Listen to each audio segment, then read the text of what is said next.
Japan के नाम पर झांसा। मोदी सरकार इन दिनों जापान के नाम पर माहौल बनाने में लगी है। सरकार ये प्रोपेगेंडा कर रही है कि भारतीय अर्थव्यवस्था जापान के बराबर हो गई है। आइए जरा इस प्रोपेगेंडा की हकीकत को समझते हैं। जापान की जीडीपी 4 ट्रिलियन डॉलर है, लेकिन उसे 10 करोड़ लोगों के बीच इस पैसे को बांटना है। और भारत की जीडीपी भी 4 ट्रिलियन डॉलर है, लेकिन भारत को ये पैसा 150 करोड़ लोगों के बीच बांटना है। अब आप बताएं, भारत जापान का मुकाबला कैसे कर सकता है? दूसरी बात ये कि भारत में प्रति व्यक्ति आय मात्र 2500 डॉलर है, जबकि जापान की प्रति व्यक्ति आय 35,000 डॉलर है। साफ है कि जापान का मुकाबला करने में भारतीय अर्थव्यवस्था को 100 साल लग जाएंगे। यहाँ ये बात भी याद रहे कि दुनिया की 194 बड़ी इकोनॉमी में भारत 143वें स्थान पर होता है, यानी कई अफ्रीकी देशों से भी पीछे। यहाँ एक और बात नोट करने की है। दरअसल भारतीय अर्थव्यवस्था बढ़ी नहीं है,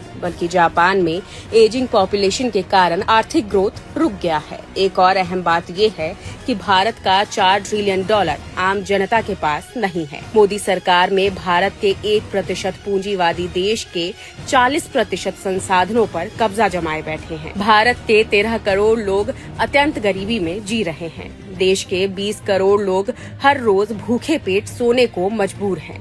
45 करोड़ लोग बेरोजगार घरों में बैठे हैं। देश के 80 करोड़ लोग 5 किलो सरकारी राशन पर जीवन गुजारने पर मजबूर है। और मोदी भारत को जापान बनाने का झांसा दे रहे हैं। जापान के नाम पर झांसा। मोदी ने देशवासियों को बुरी तरह फांसा।